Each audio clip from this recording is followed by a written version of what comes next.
Lutte contre la corruption sous la rupture, réforme et grand procès. C'est un chef-d'œuvre de François Aoudou et de Michel Chanou qui met la lumière sur les grandes réformes et les grands procès de 2016 à 2021 au Bénin. Devant des autorités politico-administratives, des acteurs des médias et autres personnalités non moins importantes, l'ouvrage a été officiellement lancé mardi 31 août 2021 au Palais des Congrès de Cotonou. À l'occasion, le présentateur du livre, dévoilant les grandes lignes des différentes parties développées par les auteurs, précise. De 2016 à 2021, la nature des prévarications, le métier et le culot de leurs auteurs n'ont guère varié, loin s'en faut.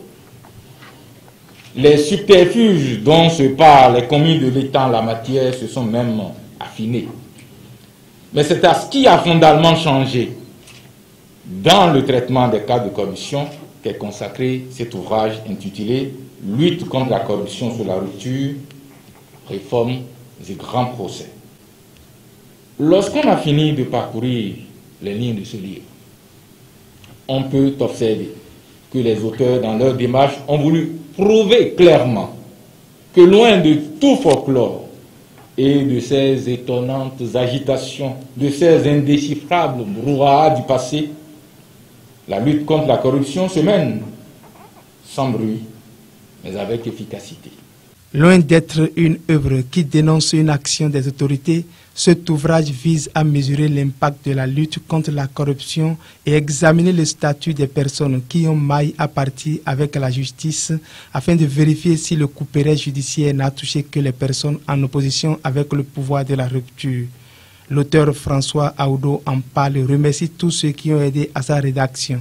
Effectivement, il était question d'observer un peu comment la lutte contre la corruption a été menée cette fois-ci. Il a de long en large expliqué ce qu'il s'est passé. C'est cela qui fait que nous nous sommes dit qu'il faut forcément s'intéresser un peu à la lutte contre la corruption, mais essayer de voir si cela a eu un impact réel. Et cela, tout lecteur pourra se faire son idée, peut-être en lisant l'ouvrage. Nous, c'est notre interprétation à nous. Malgré tout ce qui se fait, tout ce qui se dit par ces temps-ci, je crois que 3 personnes sont venues présenter la douane ici. Je voudrais publiquement ici aussi leur rendre ce témoignage et vous prier de vous joindre à nous, voilà, pour rendre hommage à la douane par rapport au travail qui a été fait. Saluant l'effort fourni par les 2 auteurs passionnés des sujets d'investigation, quelques personnalités ont fait des témoignages et suggestions.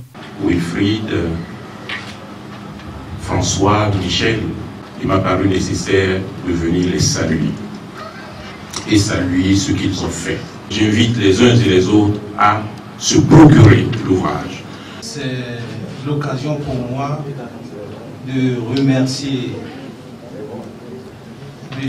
Aoudou et M. Chanou pour leur œuvre et que c'est une joie pour la douane que nos performances soient relatées, que nos performances aient une partie dans leur ouvrage.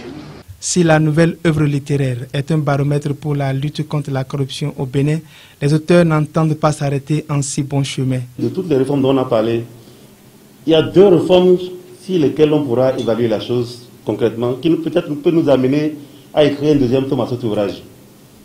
Un, d'abord, c'est le financement des partis politiques. Est-ce que le financement des partis politiques pourra nous aider à avoir ce nombre de partis politiques dans 2, dans 3, dans 4 ans, ce volet-là? On pourra l'évaluer dans quelques années. Il y a aussi cette institution qu'on vient de mettre qui paraît banale, la caisse de dépôt et de consignation. Autant on a déjà les résultats de la dématérialisation, les factures, la douane nous a vraiment aidé, on a déjà les résultats de la douane. Mais il nous faut quelques années pour voir ce que la caisse de dépôt et de consignation peut contribuer à notre économie. Donc cet ensemble-là, le financement des partis politiques, la caisse de dépôt et de consignation, c'est des choses qu'on ne pourra évaluer que dans 2, dans 3, dans 4 ans. Ce qui peut peut-être nous amener à revoir 10 ans après quelle fut l'œuvre de la rupture, quelle fut l'œuvre du président Talon à la tête de l'État, la corruption.